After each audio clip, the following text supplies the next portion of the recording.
ठीक है। नमस्कार दोस्तों, आज स्टार्टिंग कर रहे हैं हम लोग अग्निवीर की बैच से। ठीक है, अग्निवीर की बैच में स्टार्ट कर रहे हैं हम लोग। पहला फिजिक्स से स्टार्ट कर रहे हैं, फिजिक्स केमिस्ट्री बायो, ये तीनों चैप्टर में पढ़ाने वाला हूं आपको। तो लेकिन अभी स्टार्ट कर रहे हैं हम फिजिक्स से। फिजिक्स में देखो स्टार्टिंग हम किस चैप्टर से कर रहे हैं, एसआई मात्रक। इसमें 1 मार्क की या 2 मार्क के लिए आपको हमेशा क्वेश्चन पूछते रहता है। तो अभी हम जो चालू करते हैं एसआई मात्रक। तो देखिए एग्जाम में पूछता है कि एसआई मात्रक, मूल एसआई मात्रक की पदार्थ पद्धति में कितने हैं। तो टोटल कितने एसआई मात्रक वहां पर 7 एसआई मात्रक होते हैं। ठीक है, ये मूल मात्रक की बात कर रहे हैं। किसकी बात कर रही है? मूल मात्रक की संख्या अगर पूछेगा तो कितने आती है? 7। ठीक है, उसके बाद हम जो ये 7 मूल मात्रक आए हैं, ये जो एसआई मात्रक 1 2 3 4 5 6 7 लिखे हैं, अब इनको याद कैसे करना ये आपको बताता हूँ। ठीक है, शॉर्ट ट्रिक के माध्यम से। ठीक है, अब लंबाई है तो लंबाई को कभी किसी की अगर लंबाई नापनी है तो हम मीटर से नापते हैं, अपना टेप लेते हैं और टेप लेके उसको नापते हैं। तो जो टेप में नापते हैं उसे क्या बोलते हैं हम लोग? मीटर बोलते हैं। ठीक है, दूसरा देखिए द्रव्यमान। द्रव्यमान का मतलब होता है कोई चीज। द्रव्य का मतलब होता है कोई चीज। कोई भी चीज हम लोग मार्केट में लेने जाते हैं तो किलो के भाव से लेते हैं। खाने पीने की चीज लेते हैं, किसके लिए? अपन किलो के भाव से लेते हैं। अब समय, अब हमने समय देखा है। समय को हम देखते हैं तो समय में सबसे छोटा कांटा कौन रहता है? सेकंड रहता है। तो समय में हमेशा क्या दिखता है? सेकंड सेकंड सेकंड बढ़ते रहता है। उसके बाद देखिए विद्युत धारा दिया है, चौथा दिया है विद्युत धारा। विद्युत धारा का ऐसा मात्रा क्या है? एम्पियर। अब विद्युत धारा को देखो, एम्पियर का मतलब क्या होता है? एम्पियर में आपने सुने होंगे एम्पियर साउंड सिस्टम होता है। एम्पियर साउंड सिस्टम होता है। तो साउंड सिस्टम चलाने के लिए हमें क्या लगती है? इलेक्ट्रिक लगती है। अगर हम लोग साउंड सिस्टम चलाना है, कोई प्लग लगाएंगे, जब उसमें प्लग में जो विद्युत मतलब कोई करंट अगर सप्लाई होगा तभी ये एम्पियर बजेगा, बराबर है। तो जो विद्युत धारा का ऐसा मात्रक क्या बनेगा? एम्पियर। उसके दिया ताप। ताप को हम जब नापेंगे, ताप का मतलब टेम्परेचर को नापते हैं तो केल्विन के नाम से। उसके बाद देखिए ज्योति तीव्रता, ज्योति तीव्रता दिया है और उसका दिया है कैंडेला। अब ज्योति तीव्रता का मतलब क्या होता है? हम लोग जो जोत जलाते हैं, जो जोत जलाते हैं तो उसमें जो बाती रहती है वो एक कैंडल की जैसी दिखती है हमें, बराबर है। तो ये हो गया ज्योति तीव्रता। अब दिखा है पदार्थ की मात्रा। पदार्थ की मात्रा में हम लोग मोल बोला है उसने। पदार्थ की मात्रा का ऐसा मात्रा क्या है? मोल। अब हम पदार्थ कोई लेते हैं तो मोल भाव करके लेते हैं, 1 किलो 2 किलो मोल भाव करके ले सकते हैं। तो ये हो गया हमारा एसआई मात्रक। एसआई मात्रक में देखिए कि मूल मात्रक की संख्या, एसआई मात्रक कितने? टोटल 7 है। 7 को भी मैंने बताया। लंबाई किसमें नापते हैं? हम लोग मीटर में नापते हैं। लंबाई को कैसे नापेंगे? किसी कोई आदमी खड़ा हो गया तो हम लोग पट से जाके टेप लाते हैं और टेप हम लोग टेप से नापते हैं तो उसे मीटर बोलते हैं। ठीक है, उसके बाद द्रव्यमान की बात कर रहा है। द्रव्यमान का मतलब होता है कोई द्रव्य मतलब कोई खाने की चीज, तो हम लोग उसे किलो के भाव से लेते हैं। उसके बाद देखिए समय। जब भी हम समय देखते हैं तो सबसे पहले हमारा छोटा कांटा रहता है, सेकंड कांटा, वही घूमते रहता है। उसके देखो विद्युत धारा क्या है उसका? एम्पियर। और एम्पियर सिस्टम बजाने के लिए, मतलब साउंड सिस्टम बजाने के लिए, जब तक आप उसमें करंट नहीं जाएगा तब तक बजेगा क्या? वो नहीं बज सकता। तो उसके बाद देखिए ताप। ताप का क्या आता है? केल्विन। अगर ताप आने पे हमें केल्विन का मतलब कड़वा सा लगता है हमें। ठीक है, उसके बाद देखिए ज्योति तीव्रता का मतलब होता है, ज्योति मतलब एक कैंडल होती है जो लगाते हैं तो उसमें जो बाती रहती है उसे कैंडल बोला जा सकता है। उसके बाद देखिए पदार्थ की मात्रा का दिया है, ऐसा मात्रक मोल दिया है। हम जब भी कोई पदार्थ या कोई चीज खरीदते तो मोल भाव करके लेते हैं। ठीक है, तो ये हो गया हमारे एसआई मात्रक। ठीक है, देखिए अभी दूसरे एसआई मात्रक दिए यहाँ पे। जैसे कार्य, कार्य का एसआई मात्रक क्या बन रहा है? जूल। अब कोई हम लोग कार्य करेंगे, ठीक है, तो कुछ बॉडी को हमारी जलन फील होती है, थक जाते तो जलन आती है। तो कार्य जब भी करेंगे तो हमें जूल या जूस की जरूरत पड़ेगी। थकेंगे तो जल, इसको जल भी बोल सकते हैं, जूस भी बोल सकते हैं, अगर इसको याद रखना है तो। अगर कोई हम कार्य करते हैं तो थक जाते हैं तो हम क्या करते हैं? जूस पी सकते हैं, तो जूस से जूल ध्यान रख सकते हैं इसको, या जल भी बोल सकते हैं। अगर ये मात्रा हटा दी तो जल हो सकता है। तो क्या कार्य का होता है? जूल। कार्य को कैसे समझेंगे? अगर कोई काम करता है तो थकने के बाद जल की जरूरत पड़ती है तो जल की जगह जूल लिखा है यहाँ पे। ठीक है, उसके बाद देखो शक्ति। अगर किसी को शक्ति मिलती है तो किसी की वाट लगा सकता है वो, बराबर है। उसके बाद दिया ध्वनि तीव्रता। अब ध्वनि तीव्रता का मतलब होता है आवाज। आवाज बढ़ने से, आवाज, ध्वनि तीव्रता का मतलब डेसिबल बोलता है, डेसिबल। तो हम लोग जब आवाज सुनते तो डेसिबल को बोल सकते हैं उसको। उसके देखो बल, बल का क्या दिया है? न्यूटन। उसके दिया प्रतिरोध। अगर कोई हमें प्रतिरोध करता है, अगर आप कुछ अच्छी चीज कर रहे हो या कोई और चीज कर रहे हो आपके मन से, तो अपने घर वाले क्या बोलते हैं?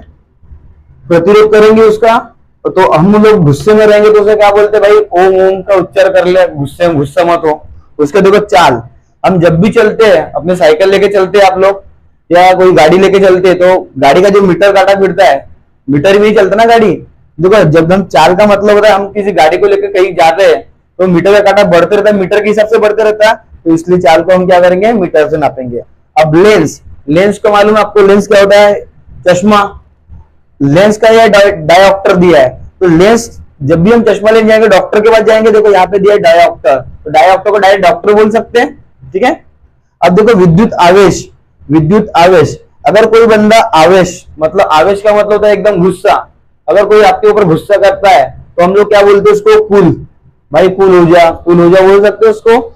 उसके देखो ऊर्जा, ऊर्जा का मतलब होता है फिर से जूस, अगर हमें ऊर्जा चाहिए तो फिर से जूस पीना, जूस जल पीना पड़ेगा, बिना जल के हम लोग काम नहीं कर सकते। तो ठीक है, ये ऐसा मात्रक हो गए।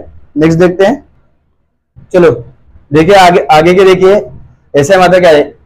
एक प्रकाश वर्ष का मतलब होता है दूरी, हम लोग दूरी को जैसे प्रकाश वर्ष बोलेंगे, जैसे जैसे जैसे हमारा प्रकाश पड़ता है तो उसकी लंबाई बढ़ती रहती है। जैसे अभी देखो यहाँ पे, जैसे प्रकाश मेरे उंगली में पड़ रहा है, तो जैसे वैसे आगे बढ़ रहा है, दूरी दूरी बढ़ रही है, छाव छाव चल रही है। तो ये जैसी प्रकाश वर्ष की बात करेंगे, तो जैसे प्रकाश वर्ष आता तो हमेशा क्या होंगे, दूर बढ़ते बढ़ते जाएंगे। जैसे साल देखो, जैसे हम लोग हर साल बदलते बदलते रहते हैं, वैसे ये दो पृथ्वी हमारी दूरी कवर करती है, प्रकाश के कारण ही हमारी दूरी दूरी कवर करती है पृथ्वी। तो इसलिए देखो प्रकाश की जब भी बात करेंगे तो हम डिस्टेंस से करेंगे, ठीक है। प्रकाश मतलब देखो, प्रकाश कहां से आता है, ऊपर से आता है, बराबर है, ऊपर से नीचे तक आ रहा है, प्रकाश ऊपर से नीचे तक आ रहा है, तो उसके बीच में जो डिस्टेंस होता है उसको हम दूरी बोल सकते हैं, ठीक है। अब याद रहेगा इसको, जैसे प्रकाश वर्ष बोलेंगे, प्रकाश कहां से निकलता है, सूरज की तरफ निकलता है, और सूरज की किरणें कहां पे आती है, जमीन पे आती है, उनके जो बीच में जो है दूरी, उसी को दूरी बोलेंगे हम लोग। उसका देखो वेग, और वेग का मतलब फिर से स्पीड, अगर तुम स्पीड से चलोगे तो मीटर, तुम्हारा गाड़ी का मीटर बढ़ते रहेगा, ठीक है। उसके बाद संवेग, संवेग का मतलब किलोग्राम में करेंगे, और आवेग का न्यूटन में करेंगे, ठीक है। चलिए नेक्स्ट देखते हैं। देखिए न्यूटन के नियम को हम लोग शॉर्ट तरीके से कैसे पढ़ेंगे, अभी देखते हैं न्यूटन के शॉर्ट नियम। न्यूटन का पहला नियम है जड़त्व का नियम, उससे क्या बोलते हैं, बल का नियम भी बोले। अभी हमने पढ़े कि न्यूटन का नियम, पहला नियम में क्या था, जब तक कोई वस्तु विराम अवस्था में, जब तक उसमें कोई बाह्य फोर्स नहीं करेगा तब तक वो आगे हटेंगे नहीं, उसे क्या बोला जाता है, जड़त्व का नियम बोला जाता है। उसके बाद बोला संवेग, संवेग को अभी मैंने बोला, जिस स्पीड से जिस साइड से स्पीड आएंगी उसी साइड में उसका क्या दिखेगा, परिणाम आना चाहिए, उसे बोलते हैं संवेग। और तीसरे में क्या बोला था, क्रिया प्रतिक्रिया, जैसा करोगे वैसा भरोगे, इसी को न्यूटन का तीसरा नियम कहा जाता है। अभी हम शॉर्टकट में उसको देखेंगे, ट्रिक बनाइए कि न्यूटन जड़ से क्रिया करता था, न्यूटन जड़ से क्रिया करता था। अब जड़ से देखो क्या बना, जड़त्व बना, जड़ से क्या बना हमारा, जड़त्व बना, स से क्या बना, संवेग बना, और क्रिया से क्या बना, क्रिया प्रतिक्रिया बना। देखो इसको याद रखने ट्रिक क्या बनाई मैंने, कि न्यूटन जड़ से क्रिया करता था। न्यूटन कैसे क्रिया करता था, जड़ से क्रिया करता था ना, तो इसीलिए जड़ से क्या बना हमारा, जड़त्व बना, से क्या बना, संवेग बना, और क्रिया से क्या बना हमारा, क्रिया प्रतिक्रिया बना। तो यही न्यूटन के शॉर्ट ट्रिक बनाए मैंने, न्यूटन के 3 नियम, ठीक है। देखिए अभी न्यूटन के पहला नियम देखेंगे हम लोग। न्यूटन के पहले नियम में क्या बोला है कि यदि कोई वस्तु विराम अवस्था में है तो वो विराम ही रहेगी जब तक उसमें कोई बाह्य फोर्स नहीं लगेगा, ठीक है। अब हम एक उदाहरण के तौर पर समझते हैं कि जैसे यहाँ पे कोई बुक रखी है, ठीक है, जब तक मैं इसको उठाऊंगा नहीं, ऐसे ऊपर करूंगा नहीं, तब तक ये उठने वाली है नहीं। मतलब इसमें डेफिनेशन में यही बोला है कि कोई अगर वस्तु विराम अवस्था में है, जब तक कोई उसे बाह्य फोर्स नहीं लगाता, मतलब उसे सपोर्ट से अगर ऐसे उठाता नहीं है, तब तक वो वस्तु वैसे के वैसे पड़े रहेंगी। ये न्यूटन का पहला नियम था। अब उदाहरण के तौर पर समझते हैं कि अगर आप लोग ट्रेन में अगर कहीं बैठे हैं, ठीक है, ट्रेन में बैठे हैं, ट्रेन अचानक चलती, तो जैसे हम चलती है तो हम लोग सीधा आगे की ओर झुक जाते हैं, आगे की ओर झुक जाते हैं। तो यही न्यूटन का पहला नियम है। मतलब हम लोग तो ट्रेन में बैठे थे और जैसे ही ट्रेन ने चलना चालू किया, हम लोग आगे झुक गए। तो ये जो अचानक चली है, तो हम लोग तो एक जगह पे बैठे थे, जो ट्रेन चलाने वाला था उसने अपने ऊपर बाह्य फोर्स लगाया, हम तभी आगे बढ़ पाए। उसके देखिए अगर कोई कंबल को हाथ से पकड़कर डंडे से पीटने पर धूल के कण झटक कर गिर जाते हैं, ठीक है। अगर कोई कंबल में 10 बार बैठा रहेगा, हम जब तक उसको अपने हाथ से पीटेंगे नहीं, कंबल को लकड़ी से पीटेंगे नहीं, तब तक उसकी धूल निकलने वाली क्या बाहर नहीं है। तो इसी चीज को न्यूटन का पहला नियम बोला जाता है कि ऐसी कोई भी वस्तु रहे जिस पर जब तक हम, जैसे ये पेन भी देख लीजिए, पेन है यहाँ पे पड़ा रहेगा, जब तक मैं इसको उठाऊंगा नहीं, जब तक मैं लिखूंगा नहीं इसके ऊपर, तब तक ये पेन यूज नहीं होने वाला है। यही न्यूटन का पहला नियम था। अब तीसरा उदाहरण देखिए, पेड़ पर टहनियों को हिलाने से फल टूटकर नीचे गिरता है।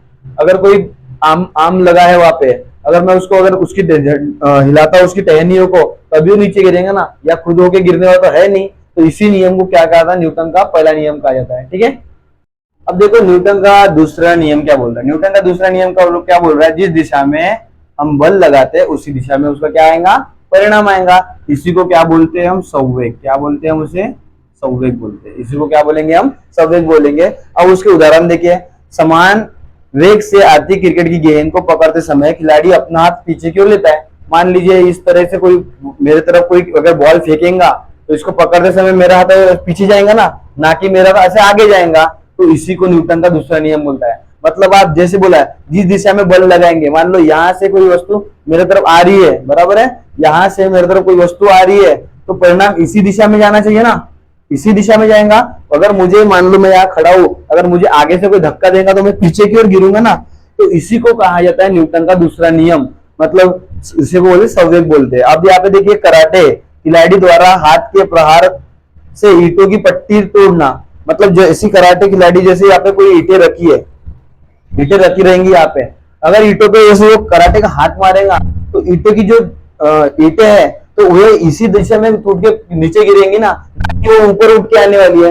मतलब जिस दिशा में मैं अगर क्रिया करता हूँ उसी दिशा में उसका क्या आएगा, परिणाम आएगा। उसी को न्यूटन का दूसरा नियम कहा जाता है। ठीक है, देखिए अभी न्यूटन का तीसरा नियम देखेंगे हम। न्यूटन के तीसरे नियम में हमें क्या बोला है, क्रिया प्रतिक्रिया। क्रिया प्रतिक्रिया का मतलब होता है जैसा करनी वैसे भरनी होता है। जैसे ठीक है, आप किसी से अगर अच्छी बात करेंगे तो वो भी आपसे अच्छी बात करेगा, अगर आप किसी को कुछ उल्टा सीधा बोलेंगे तो आपको भी उल्टा सीधा बोलना चालू कर देंगे, बराबर है। अब देखते हैं हम इसे न्यूटन का तीसरा नियम क्यों बोला है। अब उसके उदाहरण के तौर पर समझते हैं। जैसे मान लीजिए रॉकेट का आगे बढ़ना, जैसे जैसे ये रॉकेट है, जैसे जैसे ये रॉकेट आगे आगे बढ़ता है उसके पीछे से धुआं निकलता है। मतलब जैसे ये ऊपर जाएगा वैसे वैसे उसके पीछे से क्या निकलता रहेगा, धुआं निकलता रहता है। तो उसी को रॉकेट का आगे बढ़ना बोलते हैं। ठीक है, तो ये क्या होगी, क्रिया प्रतिक्रिया होगी। दूसरे में देखते हैं, अगर ऊंचाई से कूदने पर चोट लगती है, मान लो कोई ऐसा ऊपर से नीचे गिर गया, बराबर है, मतलब गिरने पर किसी ना किसी वस्तु पे तो आप टच हो जाओगे। मान लो ऊंचाई से गिरने पर किसी पत्थर को टच हो गए तो बराबर है, आपका सर तो फूट ही जाएगा। तो क्या होगा, अगर आप किसी सर को ऐसा मारोगे तो क्रिया का प्रतिक्रिया होता है ना, जैसी क्रिया करोगे वैसी प्रतिक्रिया आपकी तरफ आएंगी। तीसरा उदाहरण देखिए, बंदूक से गोली छोड़ते समय जैसे ही आपने बंदूक में गोली मारी तो वैसे पीछे की ओर झटका आता है। तो इसी हम क्या बोलते हैं, न्यूटन का तीसरा नियम बोलते हैं। और न्यूटन के तीसरे नियम में बोला है कि जैसे करोगे वैसे भरना पड़ेगा। इसी को बोलते हैं क्रिया प्रतिक्रिया। ठीक है, देखते हैं न्यूटन। चलिए देखिए, अभी सदिश राशि और अदिश राशि में हम लोग डिफरेंट देखते हैं। सदिश राशि में क्या रहता है कि जिसमें केवल परिणाम रहेगा, जिसमें क्या रहेगा, केवल परिणाम रहेगा। और सदिश राशि में क्या रहेगा, परिणाम और दिशा भी रहेंगी। अब हमें क्वेश्चन में एग्जाम में क्वेश्चन क्या पूछे, सदिश राशि अदिश राशि, इनमें से कौन सी सदिश राशि है, कौन सी अदिश राशि है। तो अभी देखिए, हम सदिश राशि को किस ट्रिक से जानते हैं। ट्रिक हमने बनाई सिर्फ वी, वो बनाए, क्या बनाया हमने, वो से ट्रिक बनाई। अगर सदिश राशि में जब भी कोई एग्जाम्पल पूछेगा, देखो यहाँ पे वेग में वह दिख रहा है, विस्थापन में वह दिख रहा है, सिर्फ ये बल है, इसको बल को हम अगर बल में अगर कन्वर्ट करते तो भी ये वह का ही दिख रहा है उच्चार। और देखिए त्वरण में भी वह दिख रहा है। यानी सदिश राशि को अगर हमें पहचानना है तो हमें उसमें सिर्फ क्या देखना है, वह देखना है। ठीक है, अब पूछेगा अदिश राशि कौन सी है। अगर आपको इनमें से बोलेगा अदिश राशि कौन सी है, तो आपको अदिश राशि में किसी भी जगह वह नहीं दिखेगा। देखिए, द्रव्यमान, चाल, आयतन, कार्य, समय, ऊर्जा, इसमें दिखा कुछ, वह नहीं दिखा। तो हमें इतना याद रखने की जरूरत नहीं है, सिर्फ हमें सदिश राशि को याद रखो। अगर उसमें वह दिखेगा तो उसे क्या बोलेंगे, हम सदिश राशि बोलेंगे। और जिसमें वह नहीं रहेगा वो क्या रहेंगी, अदिश राशि रहेंगी। ये दोनों का डिफरेंट है। ठीक है, चलिए।